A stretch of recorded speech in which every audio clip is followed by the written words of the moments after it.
नमस्कार, मैं हूं शिखा शुक्ला और आप देख रहे हैं स्काई इंडिया न्यूज। आइए रुक करते हैं आज की ताजा तरीन बड़ी खबरों की ओर। स्वास्थ्य कर्मचारियों को धैर्य जवाब दे गया है। सार्थक ऐप की अनिवार्यता के खिलाफ स्वास्थ्य अधिकारी कर्मचारी संयुक्त मोर्चा ने मुख्यमंत्री के नाम ज्ञापन सौंपकर इस बाध्यता को खत्म करने की मांग की है। बैतूल में गुरुवार 11 सितंबर को स्वास्थ्य अधिकारी कर्मचारी संयुक्त मोर्चा ने जिला प्रशासन को ज्ञापन सौंपा। कर्मचारियों का कहना है कि सार्थक ऐप ने अनिवार्यता उनकी कार्यप्रणाली में बाधा बन रही है। नेटवर्क की कमी, तकनीकी दिक्कतें, मोबाइल बैटरी की खपत और 4 किलोमीटर तक लोकेशन गड़बड़ी जैसी समस्याएं कर्मचारियों के सामने हैं। नेटवर्क की समस्या, रिपोर्टिंग मुश्किल, लोकेशन 4 किलोमीटर तक गलत दिखाता ऐप, निजी मोबाइल पर कई ऐप्स मोबाइल हैंग, मानसिक तनाव और ओवर टाइम का भुगतान नहीं। कर्मचारी फील्ड वर्क के बाद भी नेटवर्क ढूंढते ढूंढते देर रात तक रिपोर्टिंग करने को मजबूर हैं। यह ऐप केवल मानसिक तनाव और अनावश्यक दबाव बढ़ा रहा है। कर्मचारियों का कहना है कि पहले से ही स्वास्थ्य विभाग में बीईई, बीपीएम, बीएमओ और अन्य अधिकारी मॉनिटरिंग कर रहे हैं। ऐसे में सार्थक ऐप की बाध्यता केवल दबाव बनाने जैसा है। सार्थक ऐप की बाध्यता समाप्त की जाए, कर्मचारियों को तनाव मुक्त वातावरण मिले। संयुक्त मोर्चा ने चेतावनी दी है कि अगर मांगे पूरी नहीं हुई तो 16 सितंबर को भोपाल में 1 दिवसीय सामूहिक अवकाश लेकर आंदोलन किया जाएगा।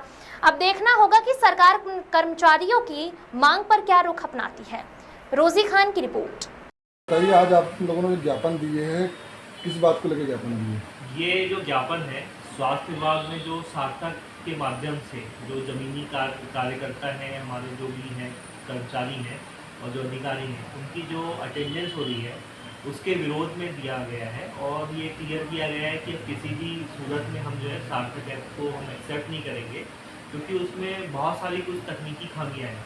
मैं आपको एक एग्जांपल देता हूँ कि गूगल मैप कई बार खुद जो है आप पाएंगे कि वो सटीक लोकेशन नहीं बताता है। तो सेम ऐसा सार्थक में ऐसा कई बार होता है कि मैं यहाँ बैठा हूँ, मैं 3-4 किलोमीटर दूर की मेरी लोकेशन बता रहा है।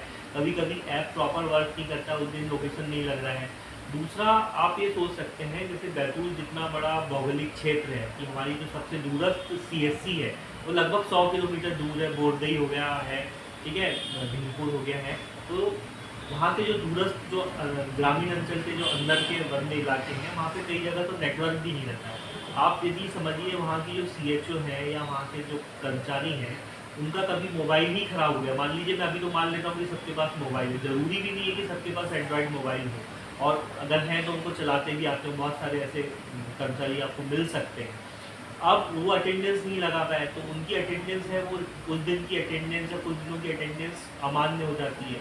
फिर उसके लिए उनको अननेसेसरी दबाव डाला जाता है, अनावश्यक उनको मानसिक प्रताड़ना जाती है, तो वो कहीं से भी वो उचित नहीं है। कौन से संगठन ने ऐसा किया है, दबाव डाला है?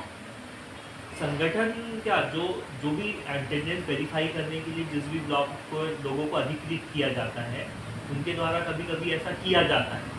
दूसरी चीज़ मैं ये बोलना चाहता हूँ कि जो कर्मचारी आपका जो इंटीरियर में काम कर रहा है, उसकी अटेंडेंस कोई व्यक्ति एसी चैम्बर के अंदर या किसी मुख्यालय पे बैठ के क्या उसकी अटेंडेंस वेरीफाई कर सकता है? नहीं कर सकता। यदि वो भी वहाँ उपस्थित है कि वो फिजिकली आदमी वर्क कर रहा है या नहीं कर रहा है। कई जिन लोगों को लगाना रहता है वो तो फोटो के माध्यम से भी इसके मामला है। आदमी बैठा हुआ है, फोटो के माध्यम से उसने किसी को मोबाइल दे दिया और फोटो के माध्यम से वो अटेंडेंस वेरीफाई कर देता है। तो जो इसको बेईमानी करना है वो तो कर ही रहा है, पर उसमें जो ईमानदार और जो छोटे कर्मचारी हैं वो फंस जाते हैं। उनके लिए बहुत ही गलत है।